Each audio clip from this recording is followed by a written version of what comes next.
Anyway, this is my topic. My name's James Mail and I'm doing land finishing systems and maximising the margins on grain finishing lands. Look, if you said to me 2 years ago when I first got awarded the scholarship, you know, the things that I've learned, the people that I've met, the friends that I've made, it's just been an amazing experience, and there's no way it would have been possible without the support and sponsorship from MLA. They've just been terrific in that, and it just allows all of us scholars to be able to undertake these sort of experiences that as farmers we wouldn't do otherwise, that's for sure. And their help from their overseas officers were just terrific in getting networks and meeting other people as well. Bit of a background about our property. I'm based in southern New South Wales. It's a much better area than the Moree area and Gurley area. I work in partnership with my brother Greg, and basically him and the other boys have just looked after things while I've had what they reckon's been a junket, and I keep on telling them it's a learning thing that I'm going to bring back to the farm. So anyway, they're looking forward to next week when we can really get stuck into it. But we're predominantly cropping enterprise that we've got. And I know I'm studying land feedlots, but I've got to take you back to our history. We've been cropping for a fair while. We've got 4,600 hectares that we own, share, farm, and lease. And we're probably in the comfort zone about 8 or 10 years ago, probably before the droughts really had a good crack at us. And we thought we're going to have a crack at this farming job. We went and share farmed a bit of country out at Urana and leased a bit more country and copped a pretty good whack. But anyway, we also run 3,000 merino and first cross ewes at joint to terminal size. And then we've got this land feedlot, which we've recently adapted over recent years, and we turn over about 10,000 lambs per year, but we're looking to double that in the next 12 months. So why land feedlot? And I can tell you that's why we went into land feedlotting. As I said, we really copped a hammering with the droughts. I mean, we were in a pretty comfortable position, and then with all the land that we took on with the share farming and leasing country, and then to have 3 years with next to no production, we've just gone from having a lot of equity in our farm down to bugger all equity, I've got to say. And it was a stressful time. Now, I succinctly remember we were dead set one rain away from walking off the farm, and we got a 40 mil rain on the 23rd of September one year that just got us right out of trouble, and that was in 2009, so it wasn't that long ago. But we were forced to think outside the box. We wanted to remain viable. We've got a passion for farming. We still had confidence in our industry and in our region, and but what we were doing was unsustainable. It was just too much risk, and we need to spread that risk, and that's why we thought, oh well, we do handle a fair few sheep, and we'll we'll sort of really push that side of things. The other reason, as croppers, and I think everyone that realises that, you get years where you've got out of spec grain, and it's just tough to sell it. It's a real thing. You cop an absolute flogging if it doesn't meet market specifications. And this was a classic example. Just from 18 months ago, we had 2,000 acres of barley that just got flooded.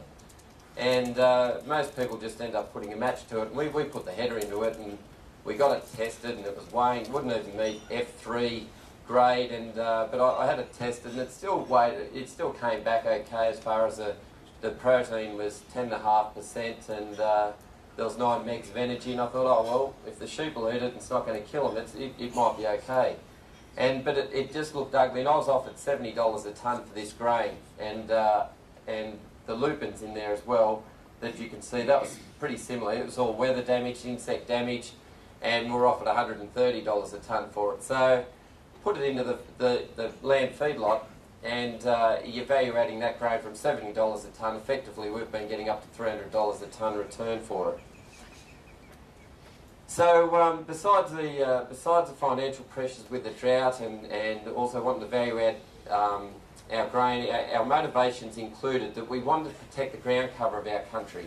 We didn't want our ground cover we wanted our pastures. We spend money on our pastures getting loosened and clovers and whatnot established, and to be flogging that out with heaps of sheep is not good long term for us. And during those times of drought, maintaining that ground cover is absolutely essential. The other thing, as you probably noticed, lamb price was phenomenal. In the last 10 years, just been absolutely amazing. And it really has kept us in the ball game. The third thing is the better utilisation of land. Instead of having sheep on all the country, we're able to have them in confinement areas and the lambs in sort of confined blocks, and which meant we were able to actually put in more crop or run more breeding ewes. We also able to utilise the cereal straw. I know, geez, Robert, hate this. I'm not using a cover crop. I'm getting rid of my cereal stubble and that. But for me, it's a byproduct that we can use to value add, that we can put in and actually be making money off that stubble rather than just leaving it there. Our country is very different, I must say, to the girly country though. And as far as feedlots go, or if we're looking at other industries, whether it was a chicken industry or a piggery or a beef feedlot, relatively low setup costs. We already had sheep yards, wool sheds, and infrastructure was already there. So it didn't cost us much to get into, and let me tell you, money was a big consideration. The other thing is, we had a natural fit to our markets. We're close to Wagga, which is the biggest sheep selling centre in New South Wales, and we were able to access lambs from different areas, and we had processors pretty close by as well. And the last thing was, I enjoyed working with livestock. Frankly, I had a bit of a gutful with the cropping job, and to get back working with the sheep was a pretty good option for me, and I've really enjoyed it. So that just became our feedlot there. You can see it's pretty simple. We've just got a set of yards there. They're just the self-feeders that we're using, ad-lib straw, and then we've got 10 pens that are about 60 metres by 40 metres, and then they come up the other side as well. So and then we've just planted tree lines down there, and this is just an ongoing thing we've been able to add to it as we're going. So yeah, it's really become an important part of our overall enterprise now. It's something that we want to expand on.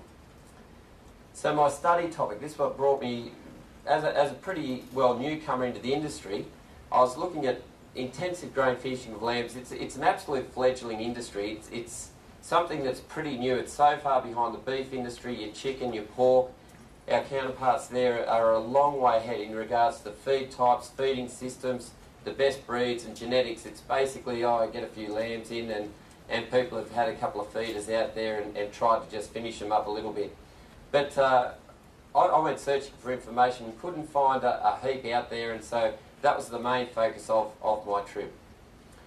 The second one was, as margins are squeezed, how can I remain viable? I was concerned that lamb prices weren't going to remain at $220 a head and they might come back.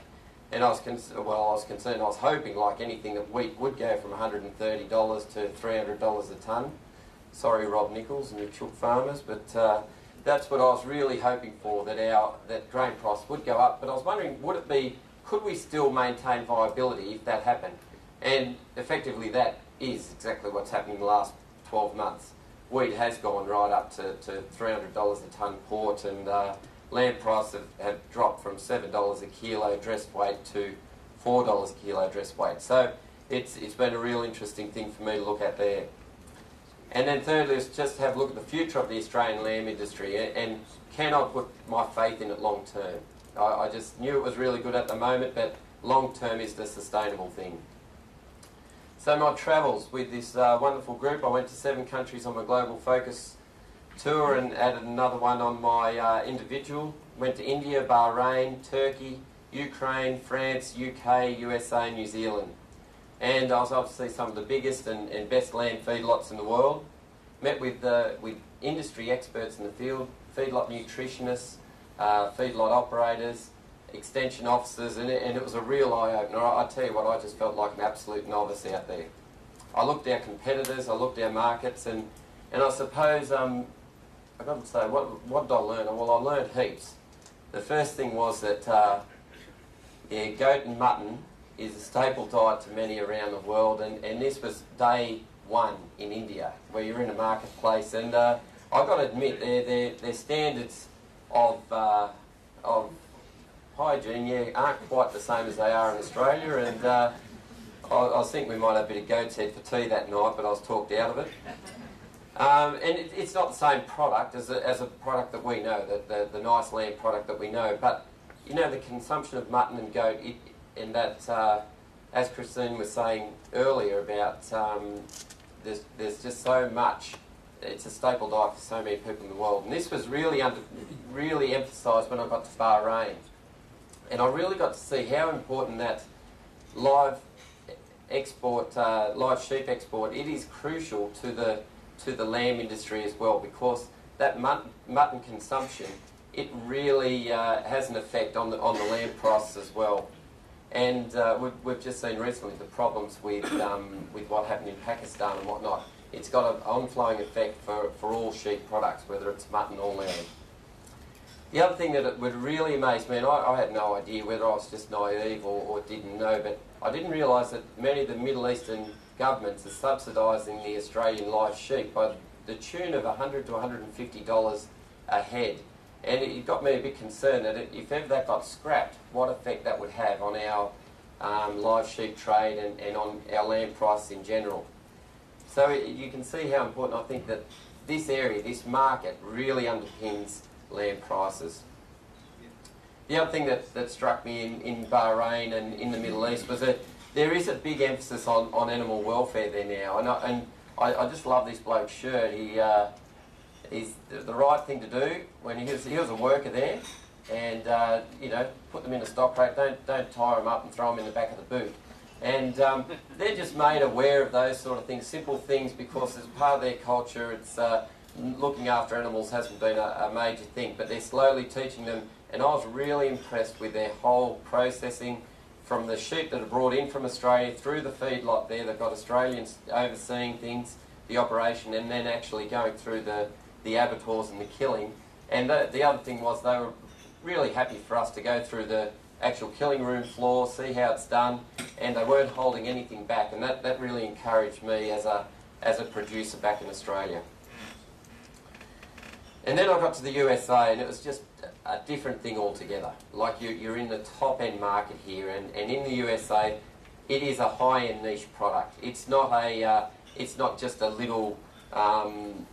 It's not a mainstream diet at all in America. They're only eating half a pound per person per year in the States, which is nothing. It's the only times I'll ever eat it is if they're at a fancy restaurant, and I can tell you it's the most expensive thing on the restaurant menu if you can actually find it, or on special occasions. And most of the people that I've met in America actually didn't even eat lamb.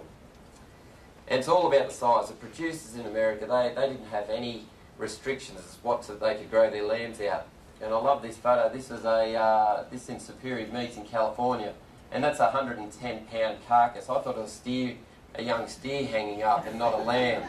And that was just they can grow their carcasses right out to these heavy weights, which is so different to in Australia, where we're limited. We can grow ours out to the export market to a 30 kilogram weight.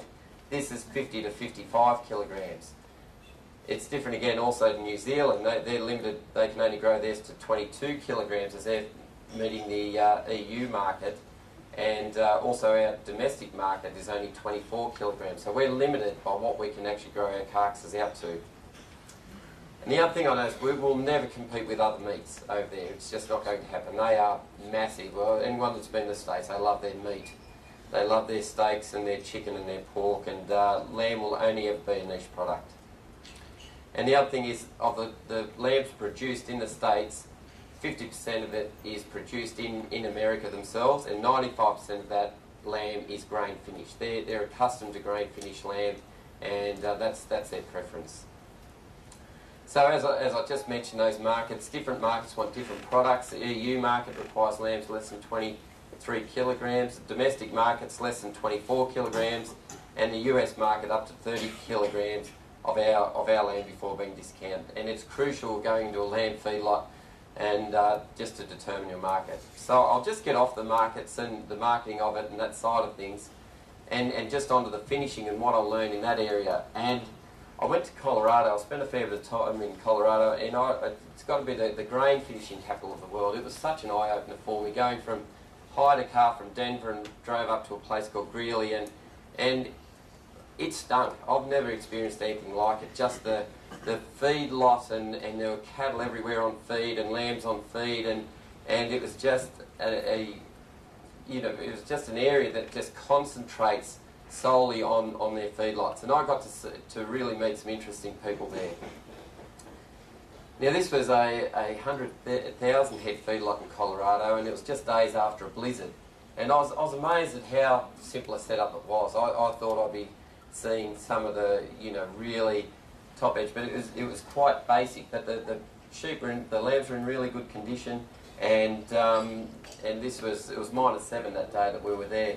But the interesting thing, I thought, with the smells over that area, and there was a big road actually just at the back here. There was quite a major highway, and the lambs were within 10 metres of this major highway. And I thought, if you did that in Australia with the regulations or the complaints from greenies or environmentalists thinking, what are you doing with confining sheep to this area? And there would have been at least, I don't know, there would have been at least 1,000 cars a day passing straight past his feedlot, and other feedlots all around the place. And I said to the manager, what's the go? You'd get a heap of complaints about it, wouldn't you? And he actually said that in 5 years he's had one person actually complain or ring up and want to know about his animal welfare.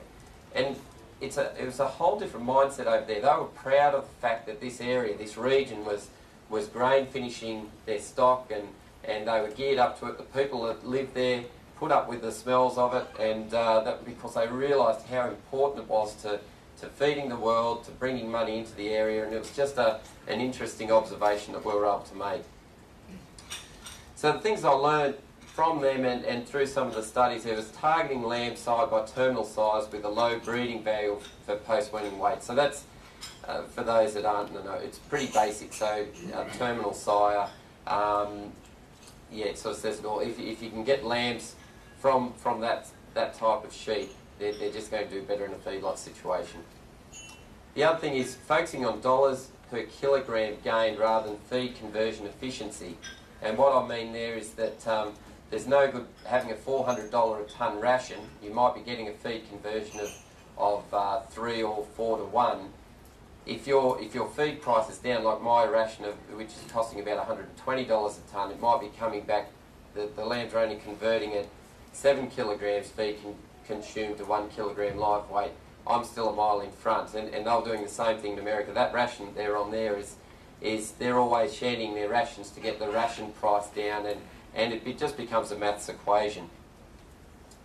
The other thing is making use of forward contracts. We're fortunate in Australia, every lamb that I buy in, I've sold off at the other end, and having that interaction with processors and agents and whatnot. But in America, they don't use forward contracts. None of these lambs in here were forward contracted, and they were in all sorts of trouble because the price had gotten so high. People had stopped eating it. It lost supermarket shelf space.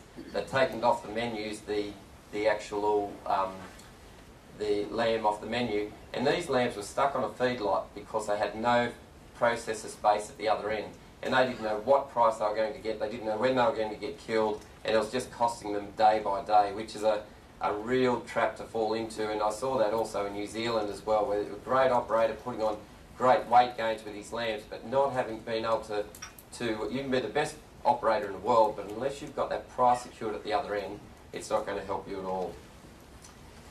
And that's where that supply chain relationship's just crucial. I've sold most of our lambs to Woolworths this year, and made an effort to get him out to have a look at our setup and work with agents and been to where the lambs are killed and whatnot as well. So where are the future gains in lamb feedlotting? Well, I reckon there's more potential for efficiency gains in lamb industry than our counterparts, only because we're so far behind the eight ball. It's just a fledgling industry, and we've got a heap to learn. We've got to choose between being a lamb producer or a wool producer, and that's a major thing that at the moment we've got both. In Australia, you sort of like to look after the wool checks pretty handy as well and things like that, but it's probably limiting us as well. That's the only problem. And saw that in New Zealand. They've gotten right away from trying to worry. They'll concentrate on being a lamb producer, and they'll use maternal composites. That's coming in a lot more, and focusing on being lamb productivity rather than wool as well. And the other thing is using technology and embracing EID tags and sheep handling equipment. As farmers, we've got no problems in forking out, big dollars for machinery. But can I tell you, the thought process for us to go and buy a sheep handling bit of gear that was only $20,000, and about it for 6 months. And whereas if it was a tractor or something, you just go and do it. And it's just a mindset that we haven't got. We're not investing money so much in handling equipment. So I also went to France. I'll fly through this pretty quickly. We did some they're doing some fascinating research there, and this was in the Rockford region, which we went down to for our global focus tour. And they're famous for their Lacan milk sheep, and they've got lambs going into a feedlot at 4 weeks of age, which flies against our thoughts of their rumen not being developed enough. And they're doing some great research with genetics and feed types there. So this is their feedlot. They've got them in very tight, 3 to 4 lambs per square metre. They're going in, as I said, very young. But they're doing the big thing is they're doing a huge amount of work on the feed conversion gene in sheep, and it's massive variability. They're doing research on animals of the same breed, same age, and they're varying from some lambs are putting on 1 kilogram for every 2 kilograms of feed eaten, whereas some are eating 14 kilograms of feed and only putting on 1 kilogram. It's the same as people, and I suppose I saw that in our global focus as well. Like the likes of Rob Blatchford and Janko, I mean, they were eating just lettuce leaves and stuff like that, and honestly, they were converting 1 to 1, I reckon. And then blokes like Moz and myself, we were eating the house down, but look how slim and svelte we came back. So they're the genes we're after, and not my genes, I think. So the key findings: lamb is and will remain a niche product, as I said. Sheep meat accounts for just 4.6% of the world meat consumption. Doesn't sound like much, but that's all if we can maintain that 4.5 to 5%, it's fantastic, because as the so-called experts reckon, there's going to be 9 billion people by 2050, which means meat consumption is going to increase from 280 million tonnes per year to 465 million tonnes. So 5% of that's pretty good. Feedlots can be a profitable enterprise, in addition to a farming enterprise, if it's done properly. Obviously, they're meeting all your feed requirements is crucial. Increasing weight gain, the research has shown that ones in self-feeding systems will actually put more weight gain on than in total mixed rations fed out in the ground, but there's problems associated with that and different issues as well. And as I said, there is tremendous potential, I believe. So the challenges that we have, it's the number one for sure is keeping lamb on supermarket shelves, and I congratulate Coles and Woolworths for their doing that. Because the price got so high, we lost supermarket shelf space. We were down to 16% instead of about 20% shelf space for lamb, and it was diminishing because mums and dads they hit the price barrier. So just doing that marketing, it went up by the lamb consumption in that first couple of weeks of that marketing campaign, jumped by something like 25%, I think it was, just in that. And we're just regaining that supermarket shelf space. And the same thing in America, we need that. Challenges: producing lambs to meet specific requirements. It's crucial when you look at the various markets we've got. Delivering consistent, high-quality product. Being innovative to marketing to permit lambs to be grown to heavy weights. That's what I'd love, to be able to grow lambs to a heavy weight, so getting markets there. The high Australian dollar is a big one as well that goes against a lot of our industries as well. And regulation, it's one that is a double-edged sword. Sometimes regulation will be good for our quality assurance, but too much can really whack us. And the big one is that potential threat to our live sheep trade. And the last one is, finally, is marketing. I want to encourage you all. Lamb is the best product, the best meat. So go home and cook up a good lamb roast when you get home. Finally, a massive big thank you to everyone involved in allowing me this Nuffield experience. It was just an amazing experience, and MLA, I'll be eternally grateful, and Nuffield, Jim Gelch and the Nuffield board, I really didn't think I was a worthy recipient of a Nuffield scholarship, and I got talked into it by Tim Hutchings, which I was very grateful for. And this Nuffield crew, I tell you what, I've got the best bunch of mates a bloke could have, and I had an absolute ball. Thanks very much.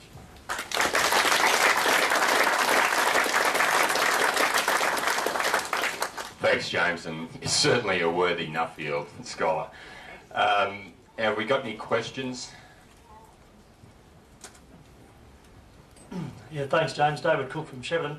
I can totally relate to what you're saying about the effect of sheep on stubbles through those drought years, because we had that same problem, and we ended up moving the sheep into containment areas and sold the sheep, and we've gone full-time cropping. But I can relate to Rob, because we're now going to look at cover cropping, rotation crops. But and we went through the same thought process as well, like with the sheep when we still had the sheep. Do you see yourself with the feedlot position that you might trade out of your breeding stock and go into trading stock, so you can manage your stock levels better to your conditions and manage your cash flow that way? Actually, that's happening naturally. Actually, we've sort of gone down that path. I'll probably always keep a core breeding stock. I just like to fiddle with breeds and experiment with myself a fair bit. So, and we've got country that isn't 100% arable as well, that we put our breeding stock up in that country as well, and part of our rotations. But we're doing a lot more trading now, that's for sure. So, yeah, and it's becoming a bigger focus, definitely. Andrew, you want to debate the sheep is the best meat? You're certainly inefficient.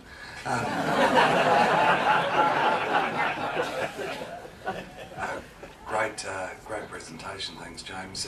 And I've always seen the land feedlot industry as more opportunistic. Yeah. And you were talking about marketing, but you really didn't touch on it.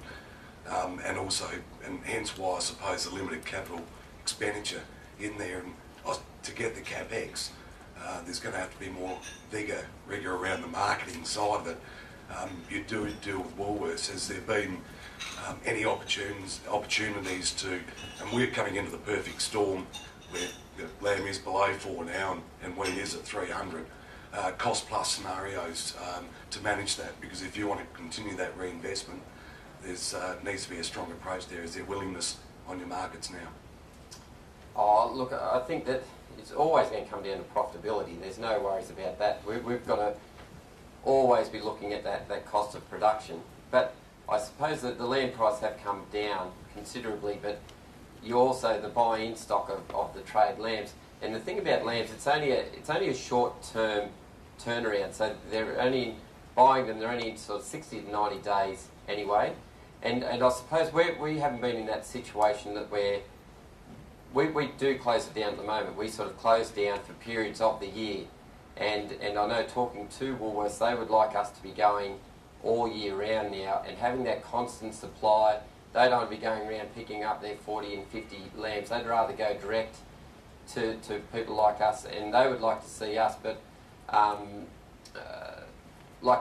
become a sort of more or less a preferred supplier. We can't find a better term for it, I suppose, where it makes it easier for them. But we've got to be proactive ourselves in getting out there and doing that marketing. There's no doubt about it, I think so.